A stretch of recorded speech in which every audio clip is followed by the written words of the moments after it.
I'm making a piece of furniture and I need this piece of wood to be a little bit shorter. I want to make a nice, accurate cross cut. So I'll start by laying that out on two faces, because that gives you much better lines.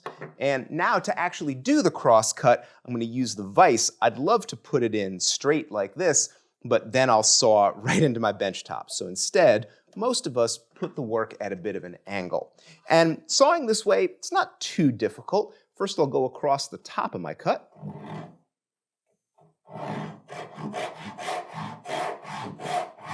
And once I've got that kerf, then I can saw down and finish the cut.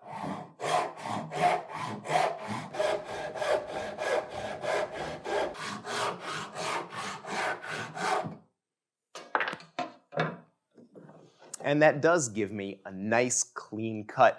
But sawing at an angle like this isn't great. You can get used to it, but it would be better to have the piece flat. And if I'm making a lot of cuts like this, coming in and out of the vise is a big time waster. We need something better.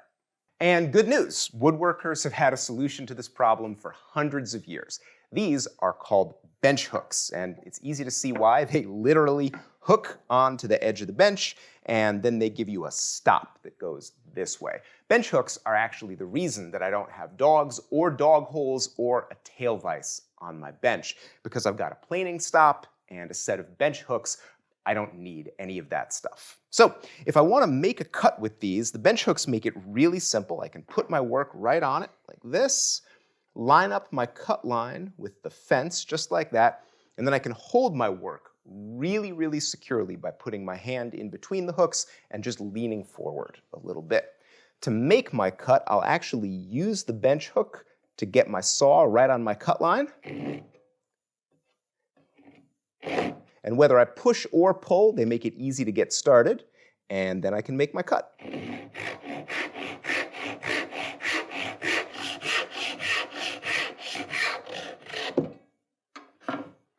Piece of cake. And again, I got a nice, clean, square cut. And what I really like about these is that the work isn't held down.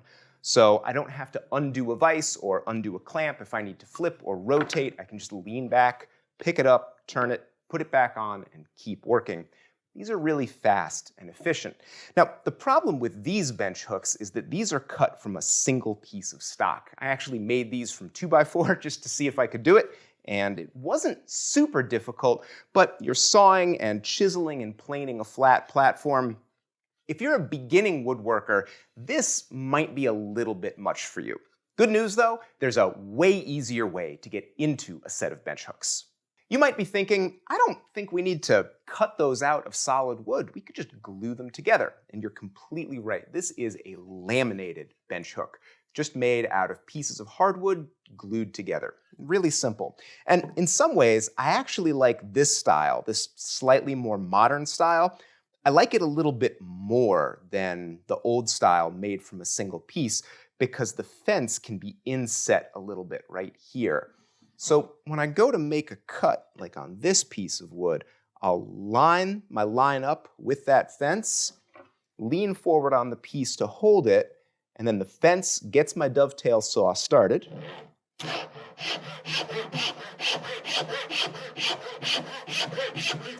And as I'm making the cut, the entire offcut is supported by the bench hook. And I'm even going to saw into the bench hook a little bit.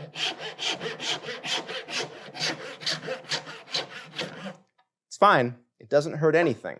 And when the piece comes off the hook, it's even cleaner than my other cut because there's no chance for the work to break out.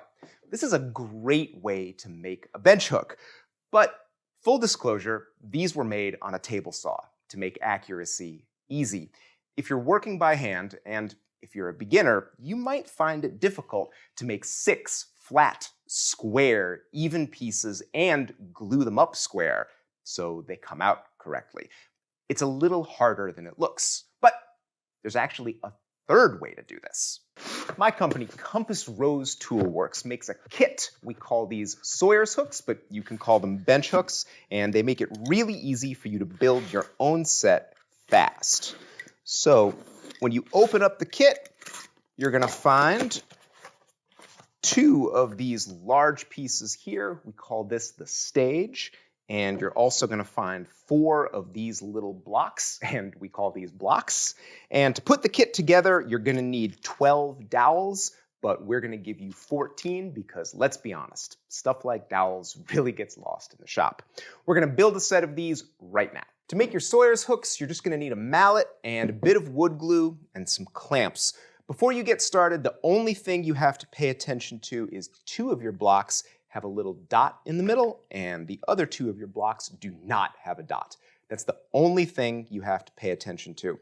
This is really easy, but we also have a free assembly guide at compassrosetools.com/guides. Everybody can go and download that for free, but you might not even need it. This isn't complicated. We're going to start by taking 3 dowels, dipping them in a bit of glue, and putting them in the top holes in one of our stages. And right now I have the Compass Rose logo up, and I'm working on the top set. And we drilled these holes on the CNC, so they're quite tight. And you'll need to tap them in and just make sure they're pretty flush on the back side. Then I'm going to take one of my blocks with a dot and paint a layer of glue on it. Doesn't take much, and then I also want just a dab of glue on the top of each of those dowels. Now we set this up so that the block only goes onto the stage one way. So go ahead and put it over the dowels and press it down, and it might need a little tap with a mallet, and that's it. Now we're going to clamp this. You can use a C-clamp, squeeze clamp, anything you want. If you get a little bit of glue squeeze out, you're going to want to clean that off, especially on the inside of the fence here. If you get dry glue in here, that's going to interfere with your pieces being square. So clean off any of that squeeze out, and then we're going to put on the bottom block. So I'll go ahead and flip this piece over and let the clamp hang off the underside of my bench. And if the Compass Rose logo is down, then we're working on the bottom block. The bottom one is the one that doesn't have a dot. And again, this is pretty idiot-proof. Same thing, dip each one of your dowels in glue and put them in your dowel holes. They're a tight fit, so tap them in. Dab of glue on top of each dowel, and a bit of glue on the inside of my block.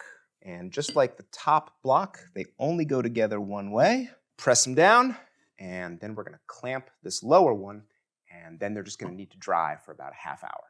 The second one is the same as the first. Dip your dowels in glue and tap them into the top holes. Then find the block with the dot. That's the top one. Spread a little bit of glue on the bottom of that, and it only goes on those dowels one way. Once you've got it in place, clamp it and flip your stage over. Now you're doing the bottom block on the side without the logo, and your block won't have a dot. Once you've dipped your dowels in glue and tapped them in, spread a little glue on that bottom block, press that into place, add a clamp, and your kit is completely done. Once the glue dries, they're ready for use. As soon as the clamps come off, your bench hooks are ready to use, and because they're CNC'd out of high-end plywood, they're going to be square and they're going to stay flat. Bench hooks are mostly used for precise cross cuts, like tenon shoulders and cutting furniture components to size. So I've made a line across 2 faces on this piece of wood, and what I'm going to do is line that up with the fence on the right side of my bench hook. And we've made 2 hooks instead of 1 because sometimes you have long pieces of stock. You can spread these out as far as you need to support your work. Hold your work by putting your hand right in the middle like this and leaning forward gently. It doesn't take a lot of pressure. And then since I have my line right next to my fence, I don't need my hand to guide my saw. The fence is going to do that. So I'll set it right against the fence like this and pull. You can start with the push stroke. I start with the pull stroke. And then once I've got a nice little curve started, I'll draw that all the way across the face of the board.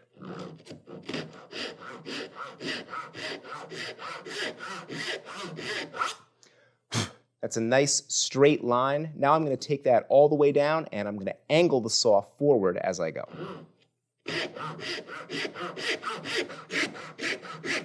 And you can see right here, I'm cutting into my Sawyer's hook just a little bit. That's completely fine. Well-used hooks have a little saw curve right there.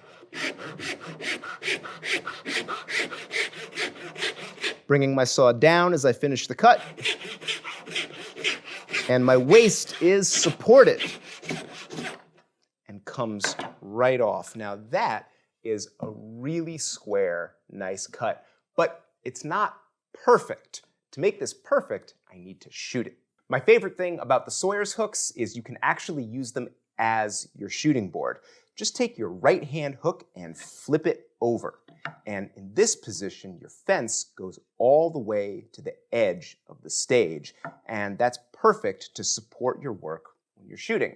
So I'm going to take this piece that I just cross-cut, I'm going to put it on the Sawyer's hooks just like that, with the corner just sticking off a tiny bit. I'm going to take a finely set jack plane and take a couple of shavings off. That relieves that back edge and makes it much less likely to break out. Then I'll set my piece against the fence with that relieved edge to the rear, put my jack plane against it, and shoot. And that actually worked beautifully. And now this piece is perfect. Perfectly straight and square, really nice, clean end grain. Now, a lot of people are wondering, wait a second, isn't the hand plane going to chew up this side of the bench hook? And it does cut in a little bit, but then the corner of the mouth stops it from cutting in very far. Every shooting board is like this. They get cut a tiny bit, and then the plane stops cutting. And if this side ever does get really messed up, just put it in your vise and plane a couple of light shavings off of it, and it'll be good as new. Of course, I still have a dedicated shooting board, but since I started using bench hooks, I rarely use it. I do most of my shooting with these. Your Sawyer's hooks will also cut larger pieces of timber off the end of your bench, where there's plenty of clearance for your saw to swing. It's easy. All right, Rex, that's very nice, but I'm left-handed. What am I supposed to do? Well, actually, that's no problem. Just take your Sawyer's hooks and flip them over so that the Compass Rose logo is pointing down. Now, the relief on your fences are pointing to the left, and you can do every single thing I just showed you left-handed.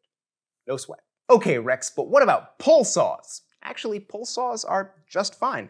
Take your bench hooks and rotate them just like this, and then you can hook them over the front edge of your bench. I have a tool well in my bench, so I can hook them inside that well, and that brings them closer to me. And now the fence is on the right side, and the hooks work on the pull stroke, and I can do everything that I would do normally except in the other direction.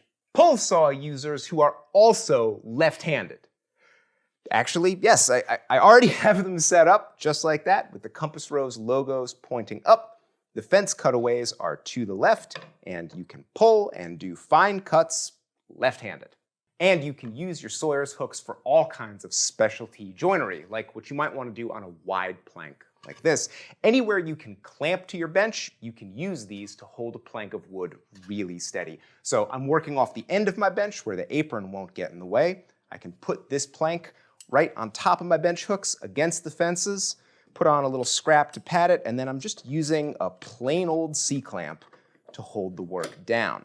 And in this position, I can do all sorts of stuff to my stock. If I wanted to cut a rabbet over on this end, like for making a bookcase, I can come over here with my rabbet plane and I can cut that rabbet. And it's perfect because the work is elevated so the fence on the rabbet plane won't hit the bench or anything else. It's really convenient. And then if I wanted to cut some dados for shelves, for instance, I could saw my dado lines, chip out the waste with a chisel, even use a router plane. I might have to move my C-clamp around a little bit, but just the combination of the C-clamp and the Sawyer's hooks does a lot of things that you might have needed a tail vise for. And these are a lot cheaper than a tail vise. Hopefully, I've proven that the Sawyer's hooks are pretty useful, and maybe you want to have these in your shop. And I know you're thinking, Rex, I am not paying you for those things. I'm going to make them. And I agree. If you can make them, then you should. So if you download the Sawyer's Hooks Assembly Guide, we have the complete measurements for the Sawyer's hooks for this product. You can make the exact same thing out of whatever scrap wood you have sitting around for free. And it's fine with us. Go to compassrosetools.com/guides and you can download that. And maybe you don't like the glued up version. Maybe instead you'd like to make the super legit, old school, sawn out of a single piece of timber version. No problem. We've got a 2-page set of illustrated plans that takes you through every step of making these from something like a 2x4. They are also included in the Sawyer's Hook assembly guide. They are also totally free for anybody. Go to compassrosetools.com/guides or click the link down in the description and you can have those plans for free. And if you go to make one of these and they don't quite work out, well, we've included a QR code right on the front of that assembly guide. You can hit that with your phone and buy a Sawyer's Hook kit without even leaving your shop. Now listen, these Sawyer's hooks were made for us by a friend of ours in Cleveland, but he can't make any more of them. And we really need a big CNC company to work with to make a lot of our orders. So if you work with a professional CNC company that has a large format, 4x8 or larger machine, and a company that can pack and ship freight, well, if you'd like to work with us, we would love to hear from you. Go to compassrosetools.com/contact or we'll put a link down in the description. You can get in touch and maybe we can work together. We have so many projects that could come out if we just had a reliable CNC supplier. So we really hope to hear from people and maybe find a new company to work with. Last thing, big shout out to Mike Taylor from Tay Tools. He provided some design feedback early, a long time ago when we were first designing these, and it was really helpful. Tay Tools also does all the shipping and fulfillment for Compass Rose. They do an amazing job, especially Kendra, who is a joy to work with, and the Sawyer's hooks wouldn't even be coming out without her help.